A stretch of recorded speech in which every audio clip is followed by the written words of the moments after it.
The most powerful man on earth receives a message that will test every principle he's ever claimed to believe. His most trusted general, the man he chose to govern half his empire, has declared himself the new emperor. While Marcus Aurelius fought barbarians on the northern frontier, Avidius Cassius convinced the eastern legions that their emperor was dead and seized power in Egypt and Syria. Marcus has 200,000 soldiers at his command. He could crucify every man who followed the traitor.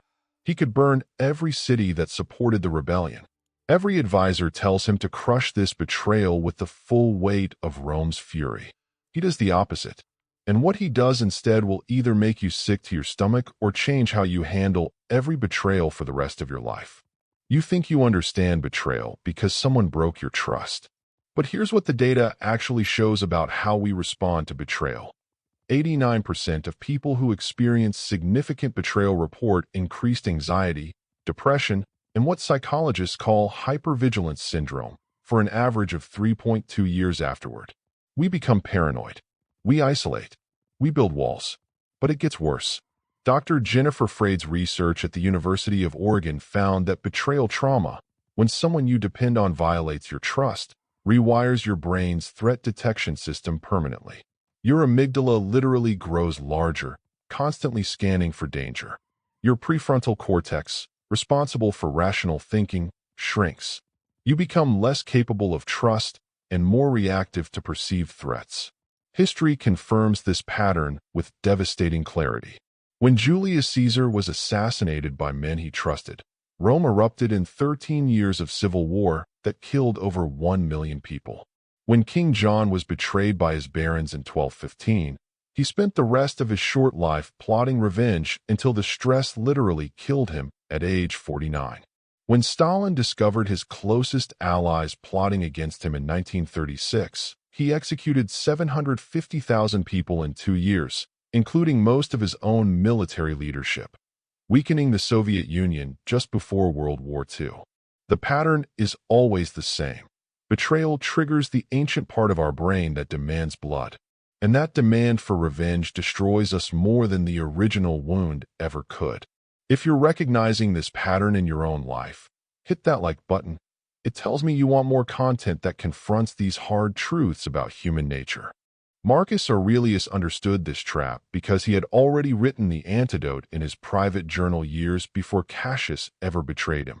How much trouble he avoids who does not look to see what his neighbor says or does, but only to what he does himself. This wasn't philosophical theory for Marcus. When news of Cassius's betrayal reached him in March of 175 AD, he was 55 years old, fighting Germanic tribes along the Danube River. He had been at war for 8 consecutive years. The Antonine Plague had killed 5 million Romans, including his adoptive brother Lucius Verus. His soldiers were dying from disease and exhaustion. His wife Faustina was rumored to be having affairs with gladiators. His son Commodus was already showing signs of the cruelty and megalomania that would later turn him into one of Rome's worst emperors. And now this, his most trusted general, a man he had personally promoted, a man he had chosen to govern the richest provinces of the empire, had stabbed him in the back when he was most vulnerable. Marcus could have let rage consume him. The Roman precedent was clear. Sulla had executed 9,000 political enemies. Augustus had proscribed 300 senators after defeating Mark Antony. Septimius Severus would later massacre 20,000 supporters of his rivals. Instead, Marcus did something that shocked the Roman world and still shocks us today. He refused to let Cassius's betrayal define his character. Here's exactly why betrayal breaks most people and why Marcus's response was so revolutionary. First, betrayal activates what neuroscientists call the threat detection system. Your amygdala floods your brain with cortisol and adrenaline, putting you in constant fight-or-flight mode. Dr. Martin Teicher's research at Harvard Medical School shows that betrayal trauma increases cortisol production by 400%, keeping your nervous system in permanent overdrive. You become hypervigilant, scanning every interaction for signs of deception. This is why betrayed people often say they can't trust anyone anymore. Their brains have literally rewired to see threats everywhere. Second, Betrayal shatters what psychologists term your assumptive world, your basic beliefs about fairness, loyalty, and human nature. Dr. Ronnie Janoff-Bowman's groundbreaking research revealed that humans operate on three core assumptions. The world is benevolent, the world is meaningful, and the self is worthy. Betrayal destroys all three simultaneously. When someone you trusted violates that trust, it doesn't just hurt your feelings. It rewrites your entire understanding of how the world works. Third, and this is the killer, most people respond to betrayal by trying to control other people's behavior. They demand loyalty oaths. They monitor phone calls and emails. They punish anyone who reminds them of the betrayer. They build elaborate systems to prevent future betrayal. But here's what Marcus understood that they don't. This strategy always fails because it's trying to control the uncontrollable. Ask yourself this question. When you've been betrayed, how much energy did you spend trying to control the betrayer's future behavior? Hours obsessing over their motives? Days planning your revenge? Months building walls to keep similar people out? And here's the reframe that changes everything. Every minute you spend trying to control their actions is a minute you're not in control of your own response. Marcus realized that Cassius's betrayal was Cassius's choice. Cassius chose to believe false rumors about Marcus's death instead of verifying them. Cassius chose ambition over loyalty. Cassius chose to risk civil war for personal power. But Marcus's response, that belonged entirely to him. And only one of those choices was actually within his control. If this is hitting different than other philosophy content you've seen, make sure you're subscribed with notifications on. I'm breaking down each Stoic philosopher's most extreme test in this series, and you don't want to miss how they handled their darkest moments. Tonight, before you sleep, do this one thing. Write down the name of someone who betrayed your trust. It could be a business partner who stole from you, a spouse who cheated, a friend who spread your secrets, a colleague who took credit for your work. Now write down every action you've taken to prevent them from betraying you again or to make them pay for what they did. Did you check their social media obsessively? Did you badmouth them to mutual friends? Did you plot ways to damage their reputation? Did you become suspicious of everyone who reminded you of them?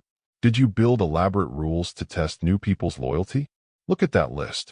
Those are the chains you've forged for yourself. Every item on that list represents energy you stole from your own life to give to someone who already stole from you once. Tomorrow morning, ask yourself Marcus's question, what part of this betrayal actually belongs to me? Not the betrayal itself. That was their choice, their weakness, their failure. But your response, your energy, your attention, your peace of mind, your ability to trust worthy people in the future. Here's your specific action plan for the next 7 days. Every time you catch yourself thinking about their betrayal, redirect that energy to one decision you can control today. When you think about their lies, make one honest decision in your own life. When you think about their disloyalty, show loyalty to someone who actually deserves it. When you think about their weakness, build strength in yourself. Day 1. Identify one person in your life who has proven their trustworthiness and do something to strengthen that relationship. Day 2.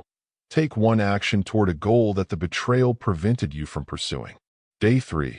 Practice saying no to people who ask for your energy but haven't earned your trust. Day 4. Do something kind for someone who can't repay you. Rebuild your faith in human goodness by being good. Day 5. Forgive yourself for trusting the wrong person. That was courage, not stupidity. Day 6. Make one decision based on hope instead of fear. Day 7. Write a letter to yourself explaining what you learned about your own character from this experience. Marcus didn't ignore Cassius's betrayal. He addressed it politically and militarily. He marched his legions east to restore order. But he refused to let it poison his character, consume his energy, or change his fundamental approach to trust and leadership. The betrayal belonged to Cassius. The response belonged to Marcus. When Avidius Cassius was assassinated by his own officers just 3 months later, killed by the very men he had convinced to follow him, Marcus Aurelius grieved. Not for the rebellion, but for the lost opportunity. He had hoped to forgive his general in person, to understand why the betrayal happened, to show the Roman world that strength and mercy could coexist. He wrote in his private journal, "I am sorry that I was deprived of the opportunity to show mercy to a man who wronged me, and thereby to exhibit to the world a striking example of clemency." That's the wound healed. Not through revenge, not through punishment, not through years of plotting and scheming, but through the one thing betrayers never expect: complete ownership of your own response. Marcus proved that the man who controls his reaction to betrayal is more powerful than the man who commits it. The emperor who had the power to crucify thousands chose instead to master himself. He could have destroyed Cassius's family. Instead, he provided for his children. He could have executed every officer who followed the rebellion. Instead, he pardoned them and kept them in service. He could have let paranoia poison the rest of his reign. Instead, he continued to trust capable people with important responsibilities. And that choice, not his empire, not his military victories, not even his philosophical writings, that choice is why we still study Marcus Aurelius 1,849 years later. Because anyone can destroy their enemies. Only the truly powerful can refuse to let their enemies destroy them. The next time someone betrays your trust, you have the same choice he had. You can spend your life trying to control their behavior, or you can spend it controlling your own. Only one of these choices gives you your power back. If this fundamentally changed how you think about betrayal, smash that subscribe button and ring the bell. Drop a comment telling me about a time someone's betrayal actually made you stronger, and I'll heart the best responses.